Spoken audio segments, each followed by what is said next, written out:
इसके अलावा बेसिक मुद्दे होने चाहिए ज़रूरी, और होते भी हैं, पर मेन जो मुद्दा हमारे यहाँ ये है,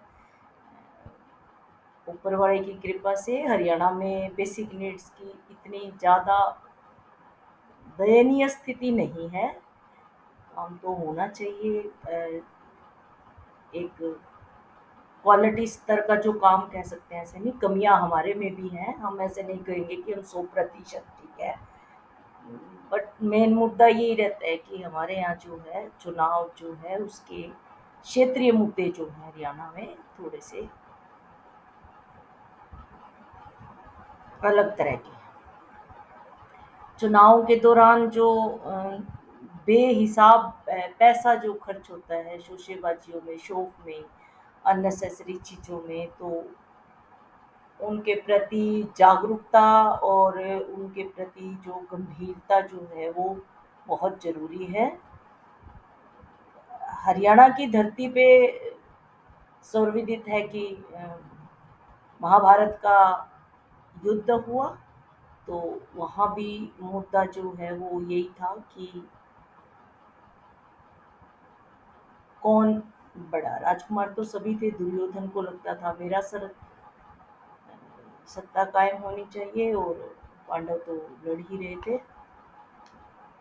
देखा जाए तो विचारों की लड़ाई में जो है ना एक स्तर होना चाहिए, एक लेवल होना चाहिए कि आप अपनी बात मतदाताओं के आगे रख रहे हैं, मतदाता सुन रहे हैं, समझ रहे हैं, और फिर जो है कुछ खुद फैसला लेंगे, कुछ दूसरों के कहने पर फैसला लेंगे, कुछ हमारे यहाँ जो रिवाज है कि परिवारों के साथ मिलके, कम्युनिटी के साथ मिलके डिस्कशन करके तब मतदान होता है। 100% मतदान जो है सिर्फ इंडिपेंडेंट नहीं है, मतदाता भी हमारे कुछ ऐसे हैं जो स्वयं से फैसला नहीं ले सकते, वो डिपेंडेंट होते हैं किसी दूसरे से सलाह मशवरे के लिए।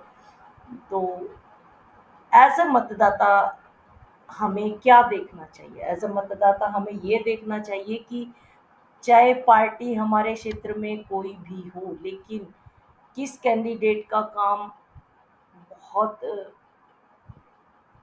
प्रयत्नशील रहा, जिसने अच्छी परफॉर्मेंस की, इंडिविजुअल अच्छा हो।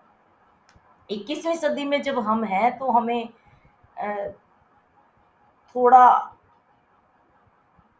अपग्रेड होके सोचना पड़ेगा कि जाति ना देखें या कौन किसका पारिवारिकवाद क्यों। अगर कैंडिडेट बढ़िया है तो पारिवारिक पारिवारिक सॉरी पारिवारिकवाद में क्या दिक्कत है? परिवार का एक कैंडिडेट नहीं हो सकता, एक नेता का बेटा अच्छा नहीं हो सकता है।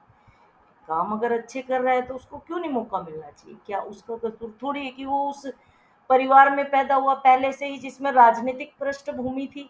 तो मतदाता होने के नाते हमारी सोच जो है वो संकीर्ण नहीं होनी चाहिए। विभिन्न मुद्दों पे थोड़ा गंभीरता से देख के, सुन के, परख के जो है हमें सोचना चाहिए। या मैं ये नहीं कहूँगी कि सिर्फ परिवारवाद ही ठीक है, नहीं, कैंडिडेट की क्वालिटी ठीक है। अगर कैंडिडेट सॉलिड है, अगर वो क्षेत्रीय समस्याओं को समझता है, क्षेत्रीय समस्याओं के समाधान का एक ऑप्शन, विकल्प हमें सुझाता है कि अननेसेसरी बातें ना हो, और जो अपव्यय फजूल खर्चियाँ ना हो, एक साधारण से लेवल पे अगर हम डिस्कशन करें तो व्यूअर्स की मैनिफेस्टो कैसा है, कौन कौन से ऐसे मुद्दे उसके सामने हैं जिसको वो अ, धरातल लेवल पे समझ रहा है, बेसिक जो हमारे रीजंस की समस्या है वो समझ रहा है, और उसका कुछ समाधान भी हमें सुझा रहा है। बेसिक मुद्दा ये कि हम जो कैंडिडेट चुनेंगे, जो हमारा रिप्रेजेंटेटिव होगा, क्या वाकई उसको उस क्षेत्र से रिलेटेड जो है वो एक रियल बेस पे नॉलेज है, क्या वो उन मुद्दों को प्रायोरिटी देगा, क्या वो उसके सॉल्यूशन के लिए वाकई ही एक जेन्युइन प्रयास कर रहा है, कि